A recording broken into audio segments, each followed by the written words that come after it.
We got to talk about this clown now. Inside, and a beauty! Hall running free! Brees Hall inside the 10! He's gonna score!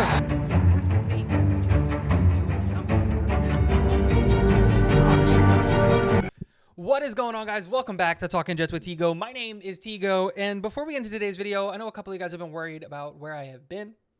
I got a couple of messages. I'm going to post that in a video it's going to go up later today. It's some serious life stuff, and it all kind of cleared up, and I wanted to dedicate a whole video to it so I don't bog down this video. Today's video, we're going to be talking about this Twitter drama that came out of nowhere. So for those of you who are unaware, ESPN ranked all of the cornerbacks in the NFL. They talked to executives, players, scouts, and coaches, and the rankings that came up for the top 10 corners in the NFL started with Patrick Surtain II as the best corner in football, and then Sauce Gardner as the second best corner in football at number 2. And I understand that opinion if you have that. Patrick Surtain has been in the league longer than Sauce Gardner and is one of the best corners in football. I have no beef with them putting Sauce at number 2, especially because we've only seen 1 year of production from Sauce. If he can sustain this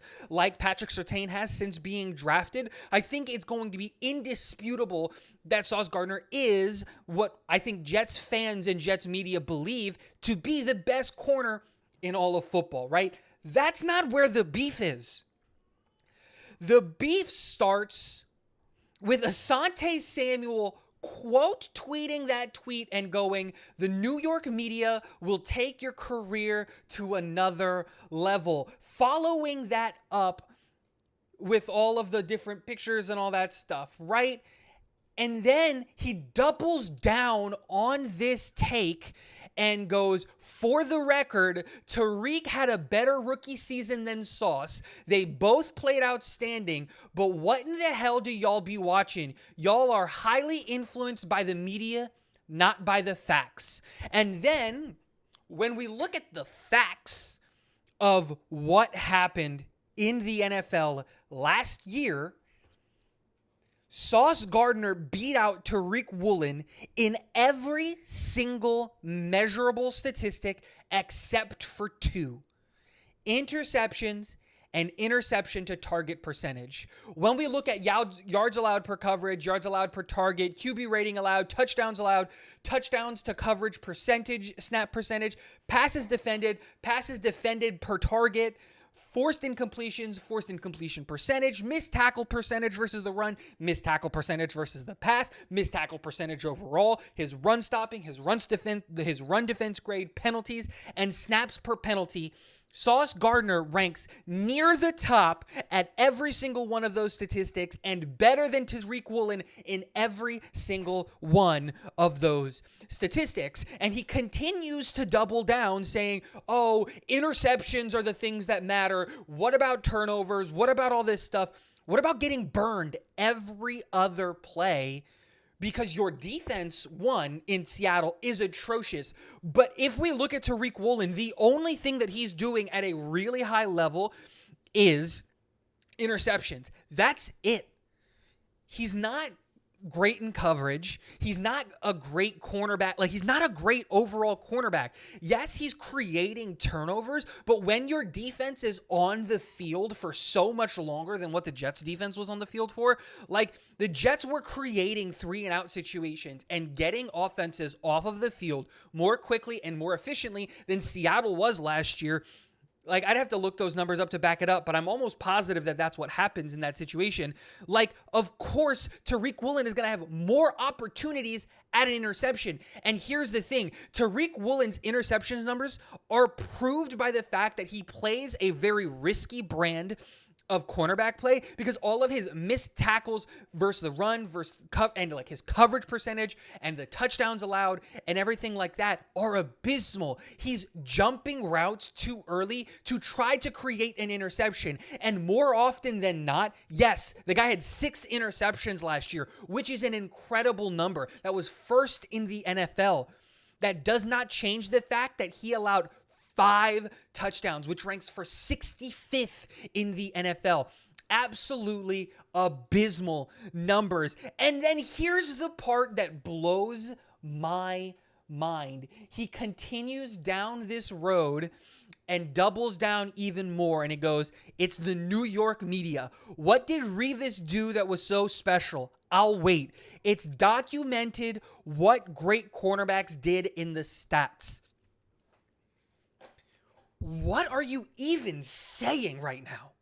Did Asante Samuel, one of the better cornerbacks that the NFL has seen, but amongst the great cornerbacks is mid AF. What does he have to say or to prove to punch up at one of the greatest cornerbacks to ever play the game in Darrelle Revis? I'm not going to say he's the best to ever do it because Deion Sanders exists, but like, how are you even going to open your mouth at all? In the PFF era, Darrelle Revis, this is from 2006 to 2016, has the highest graded individual season of a cornerback ever.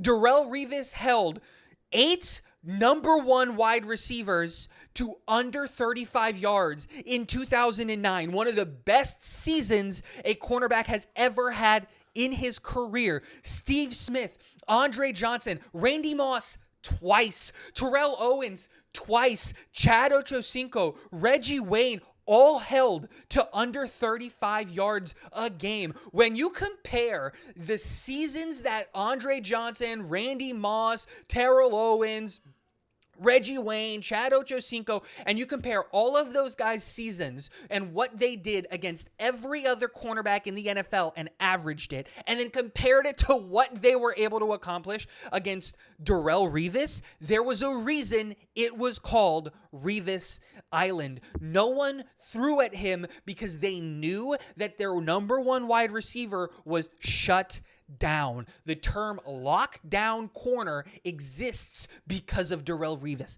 Now that's a little bit me being facetious and all of that stuff, but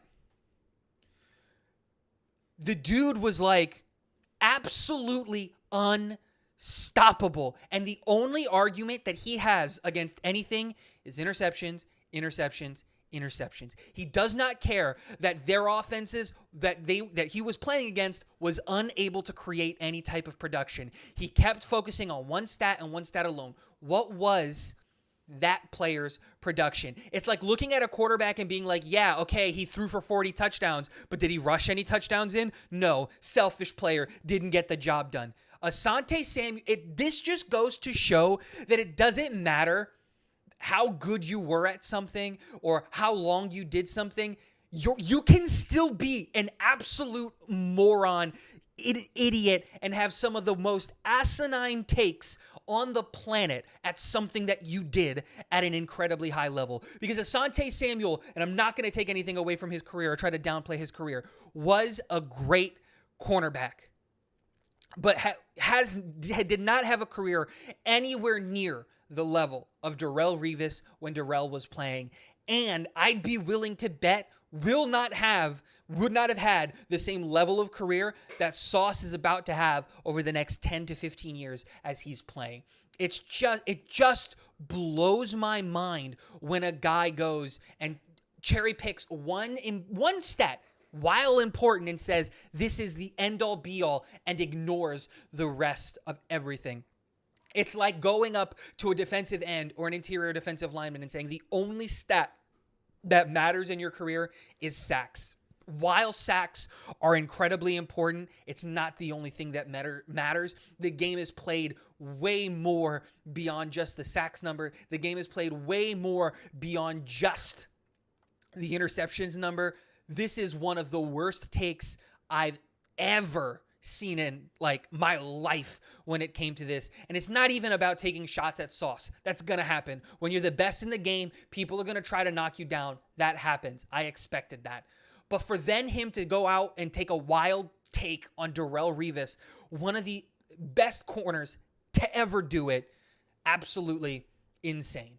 Let me know what you guys think in the comment section below. Don't forget to hit the like button and the subscribe button on your way out. And last but not least, go Jets.